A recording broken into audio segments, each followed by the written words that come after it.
Hello friends, आज मैं आपको बता रहा हूँ क्या सामाजिक विज्ञान यानी सामाजिक विज्ञान।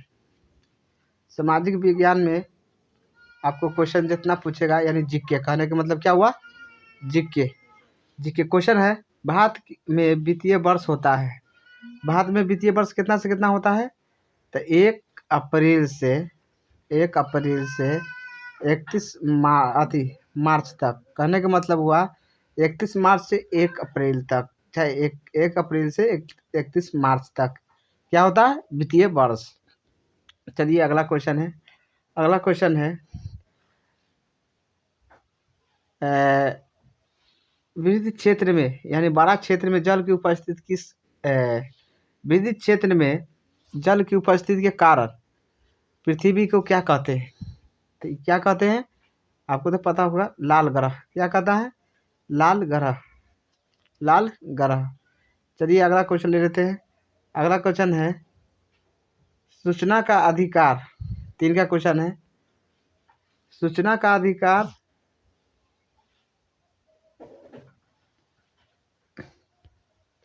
सूचना का अधिकार अधिनियम कानून कब लागू हुआ? सूचना का अधिकार लागू कब हुआ? तो आपको ये कब लगा? 2000 कै में? आप लोग कमेंट करके बताइए। 5 में। कितना में? 2005 में। ये तीसरा क्वेश्चन हो गया। अब चौथा क्वेश्चन आपको बताते हैं। अगला क्वेश्चन है वर्तमान में नेपाल की शासन प्रणाली का क्या क्या है? तो शासन प्रणाली क्या है? लोकतंत्र। क्या है? लोकतंत्र। लोकतंत्र याद कर लीजिएगा। चौथा क्या हो गया? अब पंचमा के बताएंगे। पंचमा का क्वेश्चन है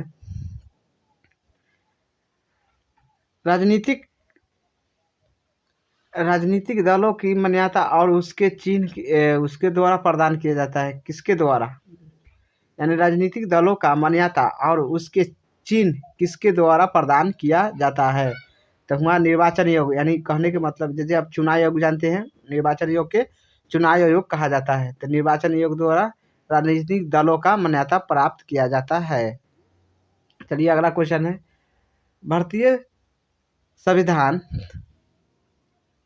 संविधान के अनुच्छेद 19, अनुच्छेद कितना है? 19, 21 देश के सभी नागरिकों को मूल अधिकार प्रदान करता है। तो ये आपको करता है किससे? ये करता है आपको स्वतंत्रता का अधिकार। ये आपको सही हो जाएगा। अगला टीपू सुल्तान शासक थे। टीपू सुल्तान शासक थे कहाँ के? तो ये था आपको सैमूर के। क्या था? मैसूर के। कहाँ के? मैसूर। आपको यही आंसर हो जाएगा। चलिए अगला है। अगला क्या है? जलियांवाला हत्याकांड कब हुआ? जलियांवाला हत्याकांड कब हुआ? तो ये हुआ था 13 अप्रैल 1919 को। 13 अप्रैल कितना? 1919 को। तो आप याद कर लीजिएगा। चलिए अगला क्वेश्चन बता देते हैं। निम्नलिखित में अगला क्वेश्चन है निम्नलिखित में किस में से बिहार का शोक नदी, यानी कहने का बिहार का शोक नदी किसको कहा जाता है? तो कोसी नदी को बिहार का शोक नदी कहा जाता है, कोसी नदी को। दूसरा याद, चौथा नौवा याद हो गया। चलिए आप 10वां बताते हैं। सिखों को अगला क्वेश्चन है सिखों के 10वें और अंतिम गुरु को क्या नाम था? यानी कहने का मतलब हुआ सिखों के 10वें एवं अंतिम गुरु श्री गोविंद सिंह का था। अंतिम गुरु कौन था सिखों का? 10वें और सबसे लास्ट वाला कौन था? गोविंद सिंह। कौन था? गोविंद सिंह। तो उसका जन्म बिहार के किस नगर में हुआ था? तो आपको किस जिला में हुआ था? तो आपको अनुसार से ये हो जाएगा कौन जिला? पटना। पटना आपको आंसर हो जाएगा। गुरु गोविंद सिंह का जन्म कहाँ हुआ था? पटना में। अगला अंकोर वाट का मंदिर का निर्माण किस शासक द्वारा करवाया गया था? तो सूर्यवर्मन द्वितीय ने काल में हुआ था। सूर्यवर्मन द्वितीय के काल में हुआ था। तो आपको आंसर आपको याद होना चाहिए। ये आपको क्या? द्वितीय। तो आपको ये आंसर याद कर लीजिएगा। ये द्वितीय आपको आंसर हो जाएगा। कहेगा अंकोर वाट का मंदिर कहाँ है, तो कम्बोडिया में। कहाँ? कम्बोडिया में। कम्बोडिया। अंकोर वाट का मंदिर कहाँ है? कम्बोडिया। तो चलिए ये भी याद हो गया। अगला बताते हैं 11 के। पंचायती राज व्यवस्था सर्वप्रथम किस राज्य में लागू हुआ था? तो आपको किस राज्य में सबसे पहले लागू हुआ था? तो राजस्थान। कहाँ हुआ था? राजस्थान में सबसे पहले लागू हुआ था। तो आपको ये आंसर सही हो जाएगा। चलिए अगला लेते हैं। अगला है क्वेश्चन, योजना आयोग को कौन भंग कर सकता है? कौन सा योग बना सकता है? यानी योजना आयोग का भंग करके कौन सा योग बना है? तो आपको नीति आयोग बना है। कौन? नीति आयोग। आपको ये आंसर 100% सही हो जाएगा। ये आंसर आपको सही हो जाएगा। चलिए अगला क्वेश्चन है, निम्नलिखित में कौन बीमारू राज्य है? कौन बीमारू राज्य है? तो बिहार आपको क्या हो गया? बिहार आपको क्या हो गया? बीमारू राज्य। बिहार क्या है? बीमारू राज्य है। चलिए अगला क्वेश्चन है, भारतीय जनता पार्टी का स्थापना कब हुआ? यानी कहने का भारतीय जनता पार्टी, यानी बी, भारतीय मतलब बी, जे मतलब जनता, मतलब जे मतलब जनता, और पी मतलब पार्टी, यानी बीजेपी का स्थापना कब हुआ था? 1980 में। कितना में? 1980 में। तो आपको बी आंसर हो जाएगा। चलिए अगला क्वेश्चन ले लेते हैं, अंतर्राष्ट्रीय महिला दिवस कब मनाया जाता है? अंतर्राष्ट्रीय महिला दिवस 8 मार्च को मनाया जाता है। 8 मार्च को मनाया जाता है। चलिए अगला क्वेश्चन ले लेते हैं, यूरेनियम का प्रमुख उत्पादन केंद्र कहाँ है? तो यूरेनियम का उत्पादन कहाँ सबसे ज़्यादा होता है बिहार में? तो जादूगोरा में। कहाँ होता है? जादूगोरा। जादूगोरा में सबसे ज़्यादा होता है। चलिए अगला क्वेश्चन ले लेते हैं, सुनामी कहाँ आती है? तो सुनामी आप जानते हैं समुद्र में आता है सबसे पहले। समुद्र में सबसे पहले आता है। आप याद कर लीजिएगा, समुद्र में सुनामी आता है, चाहे आती है, एक ही बात है। चलिए अगला क्वेश्चन है, लोकतंत्र की सफलता किस पर निर्भर करता है? तो लोकतंत्र के आपको नागरिकों को विवेकपूर्वक सहभागिता के पर निर्भर करता है लोकतंत्र की सफलता। चलिए अगला है, किसने कहा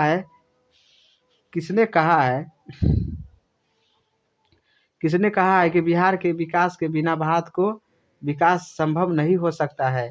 तो डॉक्टर APJ अब्दुल कलाम ही कहा है। चलिए अगला क्वेश्चन है, बोलीविया में जनसंघर्ष का मुख्य कारण क्या था? बोलीविया में जनसंघर्ष का मुख्य कारण क्या था? तो ये था पानी की कीमत में वृद्धि, यानी पानी बिक रहा था, उसमें ज़्यादा पैसा वृद्धि कर दिया था, यानी बढ़ा दिया था। इसलिए आपको बोलीविया में जनसंघर्ष का मुख्य कारण था पानी की कीमत में वृद्धि, यानी पानी पहले बिकता था, उसमें अब पैसा के वृद्धि कर दिया। चलिए अगला है, भारत के राष्ट्रीय पक्षी कौन है? तो मोर। क्या है? मोर। भारत के राष्ट्रीय पक्षी कौन है? मोर। चलिए अगला बता देते हैं, संजय गांधी जैविक उद्यान किस नगर में है? यानी कहने का मतलब है संजय गांधी जैविक उद्यान किस नगर में है? तो आपको पटना में है। कहाँ है? पटना में। पटना आपको आंसर हो जाएगा। अगला है, वेदों को और लौटो ये नारा किसने दिया था? तो ये दिया था दयानंद सरस्वती। वेदों को और लौटो नारा किसने दिया था? दयानंद सरस्वती। चलिए अगला क्वेश्चन ले लीजिए।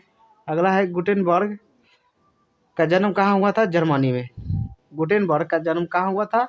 तो आपको जर्मनी में। भी आपको आंसर सही हो जाएगा। चलिए अगला ले लेते हैं, सांप्रदायिक राजनीति आधारित होती है, तो किस पर होती है? तो ये होता है आपको धर्म पर। सांप्रदायिक राजनीति किस पर होता है? तो धर्म पर। क्या होता है? धर्म पर। आपको ये पर राजनीति शुरू होता है। चलिए अगला क्वेश्चन है, निम्नलिखित में 27 क्वेश्चन, निम्नलिखित में उद्योगों में से कौन सी कृषि पर आधारित नहीं है? यानी कहने का मतलब कृषि पर आधारित नहीं रहना चाहिए। तो चीनी एक क्या है? सीमेंट चीनी पर आधारित नहीं है। चलिए अगला क्वेश्चन, वार एंड पीस का पुस्तक किसने लिखा? वार एंड पीस का पुस्तक किसने लिखा था? तो ये लियो टॉल्स्टॉय ने लिखा था। चलिए अगला क्वेश्चन ले लेते हैं। नोबेल पुरस्कार सम्मानित बांग्लादेश अर्थशास्त्री है, कौन था? तो ये था आपको प्रोमो यूनुस आपको ये पुरस्कार था बांग्लादेश के अर्थशास्त्र में। चलिए अगला क्वेश्चन है, चावल है। चावल क्या है? ये खरीफ फसल है। क्या है? गेहूँ रबी फसल है। चलिए अगला क्वेश्चन बता देते हैं। नई आर्थिक नीति में किस सम्मिलित नहीं किया जाता है, यानी आपको नियंत्रित अर्थव्यवस्था को इसमें नहीं मिलाया जाता है। अगला क्वेश्चन है, सौर ऊर्जा को निम्नलिखित में कौन सा संसाधन कहा जाता है? ये आपको कहा जाता है मानवीकृत। क्या? मानवीकृत आपको आंसर हो जाएगा। चलिए अगला लेते क्वेश्चन। अगला क्वेश्चन है, WTO यानी विश्व व्यापार संगठन की स्थापना किस वर्ष की गई थी? तो आपको इसमें किया गया था 1995 में। कितना में? 1995 में। आपको ये आंसर सॉलिड सही हो जाएगा। आपको Tata iron and steel company का स्थापना कब किया गया था? तो 1907 में किया गया था आपको टाटा आयरन की स्टील की स्थापना। चलिए अगला क्वेश्चन है, किसने कहा संसाधन होती नहीं है बनते हैं? ये किसने कहा है? तो जिमरमैन ने। कौन किया था? जिमरमैन ने कहा था संसाधन होते नहीं है बनते हैं। चलिए अगला क्वेश्चन ले लेते हैं। अगला है, निम्नलिखित में से कौन एक संस्थागत वित्त साधन होता है? यानी कहने का मतलब हुआ, तो ये किसने कहा था? ये कहा था सेठ शाहपुर। कौन कहा था? आपको व्यवस्थिक बैंक ने। सॉरी, किसने कहा था? व्यवस्थिक बैंक ने। ये आपको आंसर सही हो जाएगा। अगला है, राष्ट्रीय विकास परिषद का गठन कब हुआ था? ये हुआ था 1952 में। राष्ट्रीय विकास परिषद का गठन कब हुआ? 1952। अगला क्वेश्चन ले लीजिए। अगला कहता है, सबनी अवज्ञा आंदोलन किस तरह से शुरू हुआ था? तो ये आपको हुआ था कहाँ से? दंडी से। दंडी यात्रा से आपको 1930 में आपको स्टार्टिंग हुआ था। तो आपको ये भी याद करना है। अब 39 के निम्नलिखित में किसका प्राथमिक क्षेत्र कहा जाता है? प्राथमिक क्षेत्र देखिए, प्राथमिक क्षेत्र कहता है कृषि को। किसको कहता है? कृषि को। कृषि को प्राथमिक क्षेत्र कहा जाता है। ये फर्स्ट हुआ। और द्वितीय कहा जाता है किसको? उद्योग को। तो ये तीसरा है उद्योग। और सेवा क्षेत्र ये तृतीय है। क्या है? ये तृतीय है। ये आपको ये हो गया द्वितीय। कृषि क्षेत्र क्या हो गया? फर्स्ट। तो आप तीनों याद कर लीजिएगा। यानी पहले कृषि कीजिएगा तो पैसा होगा, उसके बाद औद्योगिक यानी कंपनी लगाइएगा, उसके बाद क्या? सेवा कीजिएगा जनता को। ये तीनों में आप डिपेंड कर लीजिएगा। चलिए अगला क्वेश्चन है, प्राथमिक ऊर्जा का उदाहरण इनमें से कौन सा नहीं है? तो विद्युत इसमें प्राथमिक ऊर्जा का उदाहरण नहीं है। विद्युत से आपको कृषि उपजाया नहीं जा सकता है। अगला है, संचार का सबसे लोकप्रिय साधन कौन है? आप सब जानते हैं, सार्वजनिक टेलीफोन। टेलीफोन से बहुत सारा लोकप्रिय साधन अपनी सबसे अच्छा है। चलिए अगला क्वेश्चन ले लेते हैं। जवाहर रोजगार योजना कब लागू हुआ था? जवाहर रोजगार योजना कब लागू हुआ था? तो 1989 में। कितना में? 1989 में। ये आपको जवाहर रोजगार योजना स्टार्ट हुआ था। अगला ले लीजिए, काली मिट्टी का उपयुक्त नाम क्या है? यानी दूसरा नाम क्या है? तो काली मिट्टी का कपास मिट्टी भी कहा जाता है। काली मिट्टी का कपास मिट्टी भी कहा जाता है। अगला है, दाल किस पौष्टिक अंश का स्रोत है? तो आपको क्या है? दाल क्या है? प्रोटीन। क्या दाल है? क्या है? प्रोटीन है। क्या है? प्रोटीन है। क्या है? दाल क्या है? प्रोटीन। अगला क्वेश्चन ले लीजिए, भारत सरकार ने सूचना अधिकार अधिनियम कब पारित किया गया है, यानी लागू किया गया? तो कब? 2005 में। कितना में? 2005 में। अगला ले लीजिए, भारत के राष्ट्रीय बैंकों की संख्या कितना है? यानी राष्ट्रीयकरण कितना हुआ बैंक में भारत में? तो 1900 का राष्ट्रीयकरण हुआ है भारत में। राष्ट्रीयकरण बैंक की संख्या कितना है? 19। चलिए अगला क्वेश्चन बता देते हैं। यानी भारत यानी बीजेपी पार्टी का चुनाव चिन्ह क्या है? यानी भाजपा का, यानी बीजेपी यानी कहने का मतलब नरेंद्र मोदी है, उसको चुनाव चिन्ह क्या है? तो कमल। क्या है? कमल। तो आप इसमें देख लीजिए कमल कौन है? कमल का फूल। यही आंसर आपको हो जाएगा। आगे चलिए। अगला है, अगला क्वेश्चन है, मानव पूंजी का मुख्य घटक क्या है? तो ज्ञान भी होना चाहिए पूंजी के लिए, कौशल होना चाहिए, अनुभव भी होना चाहिए। ये अनुभव बहुत छूट गया है, बहुत छूट गया अनुभव। तब इनमें से सभी आपको आंसर हो जाएगा, इनमें से सभी। तो चलिए अगला क्वेश्चन बताते हैं। कार्ल मार्क्स का जन्म कहाँ हुआ था? तो आप जर्मनी में हुआ था, जर्मनी में हुआ था कार्ल मार्क्स का जन्म। अगला है, सेफ्टी लैम्प का आविष्कार किसने किया था? सेफ्टी लैम्प का आविष्कार किया था कौन? हेनरी डेवी ने। सी आपको आंसर हो जाएगा, हेनरी डेवी ने सेफ्टी लैम्प का आविष्कार किया था। अगला क्वेश्चन है, बस इतने क्वेश्चन है। आपको वीडियो अच्छा लगा तो लाइक और सब्सक्राइब और शेयर कर सकते हैं, और जितना शेयर करेंगे उतना जल्दी आपको टेस्ट लगाएंगे, यानी कम से कम 10 से 15 यानी 20 सेट दे सकते हैं। 20 सेट में मोटा मोटी 1000 आपको क्वेश्चन हो जाएगा। आपको कोई सेट खरीदने से कोई टेंशन नहीं है, आपको यही सेट से आपको एग्जाम देना है। आपको 100% कहते हैं यही सेट में से आके से क्वेश्चन नहीं बनने वाला है। चलिए वीडियो अच्छा लगा तो लाइक और सब्सक्राइब और शेयर कर